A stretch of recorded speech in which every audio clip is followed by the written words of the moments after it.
ጤናማ እናም የሚያበራ ቆዳ እንዲኖራችሁ ትፈልጋላችሁ? ጤናማ እናም የሚያበራ ቆዳ ታዲያ በቅባቶች ብቻ የሚገኝ አይደለም። የሚጀምረው በየቀኑ ከምትመገቡት ምግብ ነው። የቆዳችሁ ሴሎች ሁልጊዜ ራሳቸውን ያድሳሉ። ለዚህ ደግሞ እንደ ቫይታሚኖች፣ ጤናማ የሆኑ ስቦች፣ አንቲኦክሲዳንቶች እና ውሃ ባሉ ንጥረ ነገሮች ላይ ይደገፋሉ። ስለዚህ ቆዳችሁ በተፈጥሮ እንዲያበራ የሚያደርጉ 10 ኃይለኛ የሆኑ ምግቦችን እነግራችኋለሁኝ። አንደኛ አቮካዶ ነው። አቮካዶ በጤናማ ስብ የበለጸገ ነው። ቆዳችሁ ለስላሳ እንዲሆንናም እርጥበትም እንዳያጣ ያደርጋል። አቮካዶ ቫይታሚን ኢንም ይዟል። ቆዳችሁ እንዳይጎዳ ይከላከላል። በቆዳችሁ ላይ የሚያመጣው ለውጥም የቆዳ መድረቅን ይቀንሳል።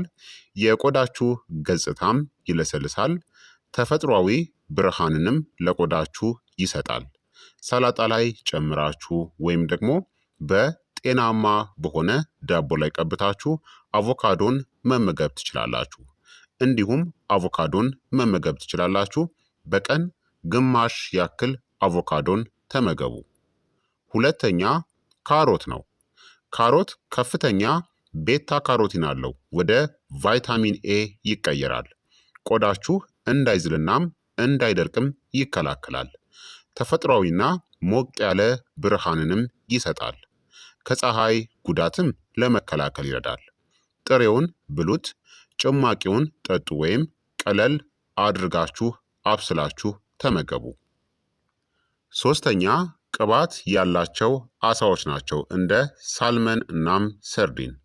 ቅባት ያላቸው አሳዎች ወይም ደግሞ ፋቲፊሽ የምንላቸው በኦሜጋ 3 ፋቲ አሲድ የበለጸጉ ናቸው። የቆዳ ብግነት ወይም ደግሞ ኢንፍላሜሽንን ይቀንሳሉ። ቆዳችሁ ወፍራም የመለጠጥ ባህሪ ያለውና የሚያበራ እንዲሆንም ያደርጋሉ። እንዲሁም ብጉርናም የቆዳ መቅላትንም ለመከላከል ይረዳሉ። ከቻላችሁ በሳምንት 2 ጊዜ ፋቲ ፊሽ ወይም ደግሞ ቅባት ያላቸው አሳዎችን ለመመገብ ሞክሩ። አራተኛ ስፒናች እናም አረንጓዴ ቅጠላቅጠሎች ናቸው። ስፒናች እናም አረንጓዴ ቅጠላቅጠሎች በቫይታሚን ኤ፣ በቫይታሚን ሲ እና በቫይታሚን ኬ የተሞሉ ናቸው። ከፍተኛ አንቲ ኦክሲዳንትም አላቸው። የቆዳ ሴሎችን ይጠግናሉ። የቆዳ ቀለምንም ያስተካክላሉ። የቆዳ መደብዘዝንም ይቀንሳሉ። አምስተኛ የሲትረስ ፍራፍሬዎች እንደ ብርቱካን እና ሎሚ። የሲትረስ ፍራፍሬዎች ከፍተኛ የሆነ ቫይታሚን ሲ ያላቸው የኮላጅን ምርትን ይጨምራሉ። ጥብቅ የሆነ ቆዳ እንዲኖራችሁ፣ የመሸብሸብ ምልክቶችንም ለመቀነስና ብሩህ የሆነ የፊት ገጽታም እንዲኖራችሁ ይረዳሉ። ስድስተኛ ለውዝ እናም ጥራጥሬዎች ናቸው። እንደ አልመንድ እናም ዋልነት እንዲሁም ሱፍ ያሉ። እነዚህ በቫይታሚን ኢ፣ ዚንክና ጤናማ በሆኑ ስብ የተሞሉ ናቸው። ቆዳን ከጉዳትም ይከላከላሉ። ቆዳ ራሱን እንዲጠግንም ይረዳሉ። የቆዳ ብርሃንንም ያሻሽላሉ። ሰባተኛ ቲማቲም ነው። ቲማቲም በላይኮፔን ኃይለኛ በሆነው አንቲኦክሲዳንት የበለጸገ ነው። ቲማቲም ከፀሐይ ጉዳት ይከላከላል። የቆዳ እርጅና ምልክቶችንም ይቀንሳል።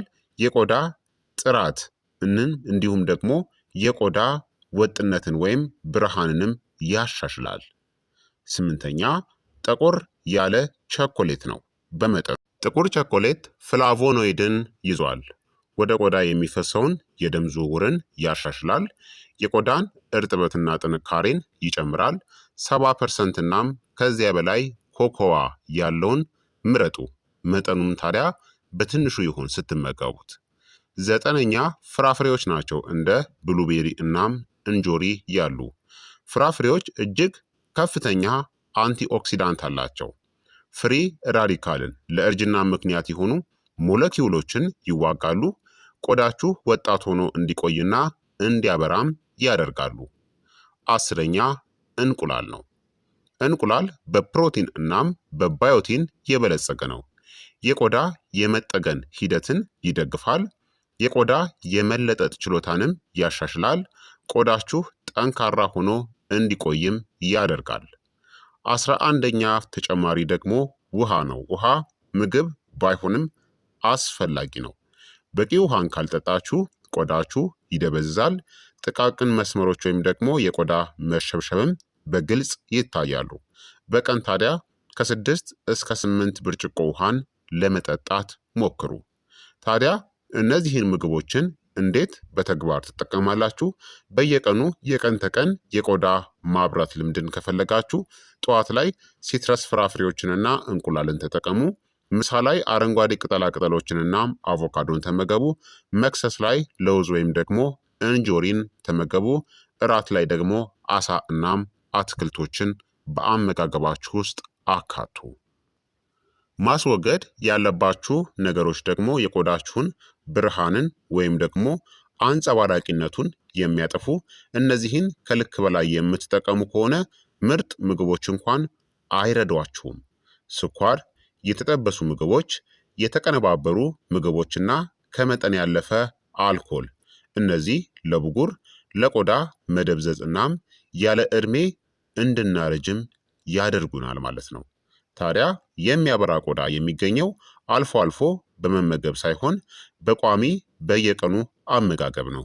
እነዚህን 10 ምግቦችን ዘወትር የምትጠቀሙ ከሆነ እነዚህን ለውጦችን ታያላችሁ ማለት ነው። ብሩህ የሆነ ቆዳን፣ አነስተኛ የብጉር ወረርሽኝ ወይም ደግሞ መጠን፣ ለስላሳ የሆነ የቆዳ ገጽታ እናም ተፈጥሯዊ የቆዳ ብርሃንን ትመለከታላችሁ። ስለዚህ ክቡራትና ክቡራን ተመልካቾቼ ጤናማ እናም የሚያበራ ቆዳ እንዲኖራችሁ እነዚህን 10 ምግቦችን በአመጋገባችሁ ውስጥ ማካተት ይኖርባችኋል ማለት ነው። ስለዚህ የዛሬው የጤና ትምህርት እንግዲህ ይህንን ይመስል ነበረ። እንደተማራችሁበትና እንደጠቀማችሁም ተስፋ አድርጋለሁኝ። እናንተ ከወደዳችሁትና ከተማራችሁበት ላይክና ሼር በማድረግ ለሌሎችም እንዲደርስ አድርጉ እላለሁኝ። ጥያቄያችሁን በኮመንት ላይ አስፍሩልኝ። በቀጣይ የጤና ትምህርት እስከምንገናኝ እኔንም እናንተንም ቸር ያቆየን። መልካም ጊዜ፣ መልካም ቆይታ። ቻው ቻው።